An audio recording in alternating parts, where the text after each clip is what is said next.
One of the most common data sources in lakehouses is actually a file sitting in an object store. Someone pushes their CSV files or JSON files or just images into your S3 bucket or Azure Data Lake, and now you have to figure out, how do I ingest this data incrementally into my data platform such as Databricks and transform it into a proper lakehouse format such as Delta or Iceberg? If you implement this, you probably have the following questions.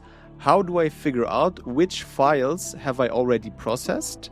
Do I need to maintain a separate metadata database only for that purpose? Also, how do I make really sure I read the files only once? And what do I do with schema changes? And also, last but not least, how do I archive or delete the files that I have already processed so that I don't have to store the files twice? The answer for that in Databricks is Autoloader. This video will show you hands-on how you can set up Autoloader within Databricks together with LakeFlow declarative pipelines to build this incremental file ingestion pipeline, and then also afterwards archive the already processed data using the new Autoloader functionality called cleanSource. This video is the third part of an end-to-end Databricks project. If you want to know all the context about this use case and the project we are working on, I would recommend you to watch the first and the second video. I will put the links into the video description. Now let's get started and let's dive right into Databricks. And here we are within Databricks. Before we dive into the actual code to load the data from S3, let's check our catalog structure again. So here, maybe to recap, if you have not seen the previous two videos, we have a catalog called Smart Claims Dev, and then inside there we have 4 key schemas. We have the landing schema, the bronze one, the silver and the gold one. For today, the main focus will be on the landing and on the bronze one. Now let's look into the landing volume right here. So you will see that we have 2 new volumes here. One is called claims and the other one is called training images. Those 2 volumes hold all of the data that we need for this video. So we are planning to create 3 new tables. One for the training images. So those will be images of car crashes that we're going to use to train our machine learning model later on to classify the severity. And then we have the claims volume, and here we have a couple of folders. First of all, we have again images. These are the actual images of the accidents and uploaded by our customers for specific claims. And then we have also within this claims volume additional metadata describing what these images are about. So we have like this CSV file having more information, what kind of image ID it actually is, what kind of claim number this uploaded image refers to. And then you will see in this folder structure, we also have this archive folder here. And this will be the one that we will use later in this video to move the already processed files into. All right, this is all you have to know for now. And we want to use this data right here. So this volume is just pointing to an S3 bucket, right? So if we click into the details tab, we see, okay, this is pointing to this storage location, and we want to read this data incrementally, and then we want to create browse tables out of this. You see the ones from the last video, and here we will create 3 new tables next. For this, what we do is we create a new ETL pipeline right here, and this will be again a LakeFlow declarative pipeline. Let's call it ingest object storage.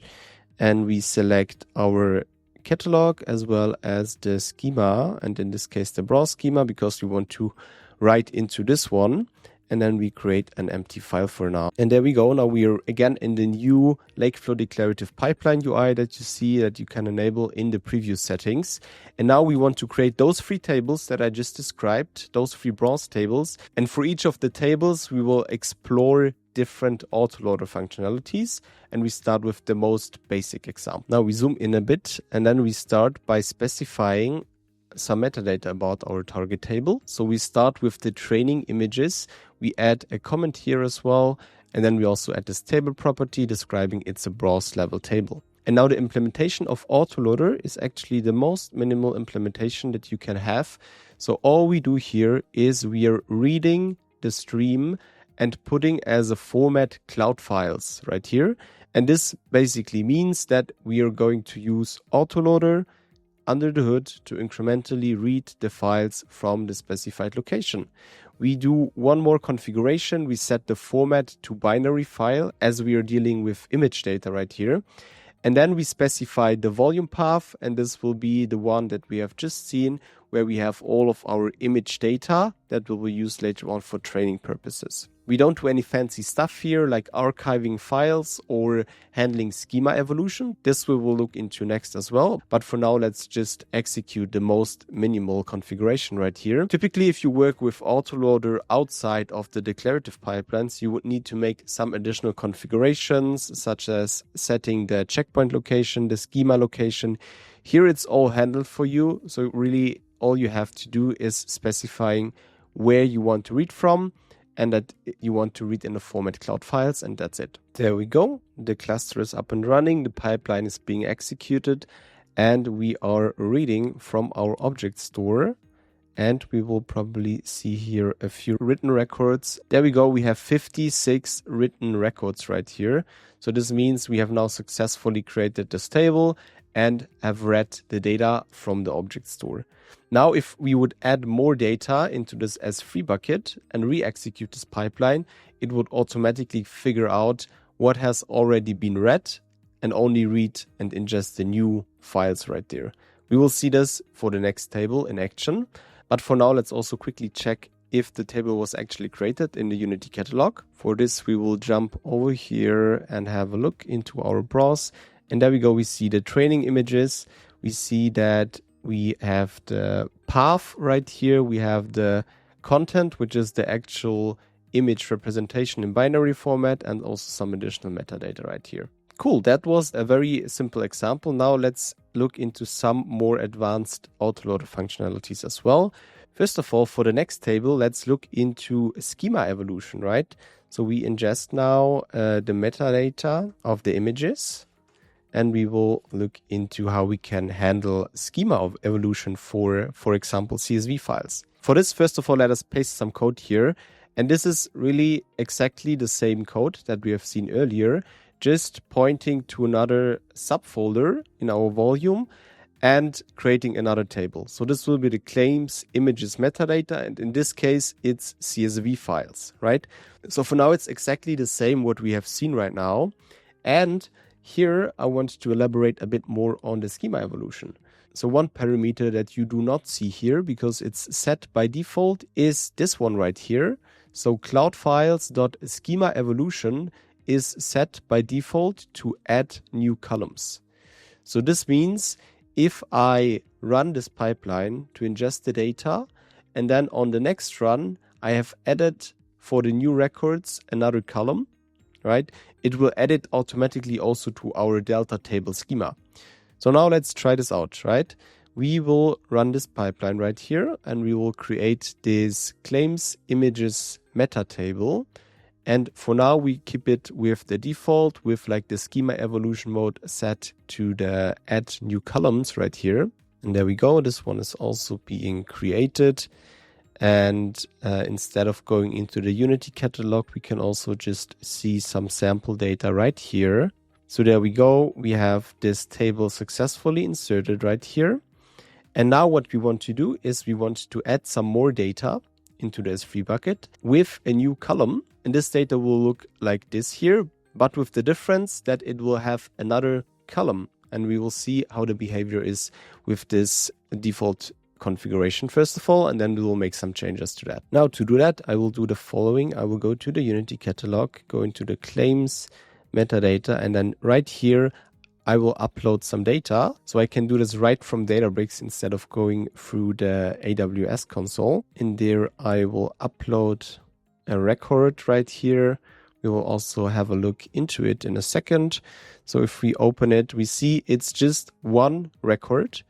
It looks exactly the same like the previous ones, with the exception that here we have this new column, right? And we specified as a value new column value 1. Now let's get back to our pipeline. And here we just re-execute this one and see what happens.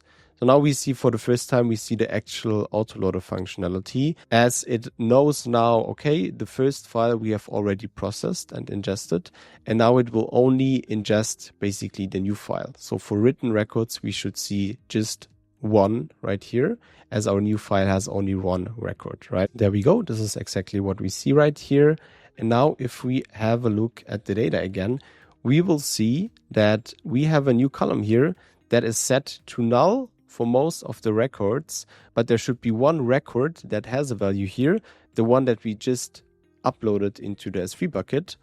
Now let's check this as well. For this, we just open the SQL editor and then we just query for this record that we have ingested. And there we go, we see it actually has a value right here. And all the other records from our initial load, they don't have this column here specified. And this is exactly the default behavior. Now, if we want to change this, right, we can do the following. So here, instead of specifying add new columns for this Schema Evolution mode, we will put in rescue right here.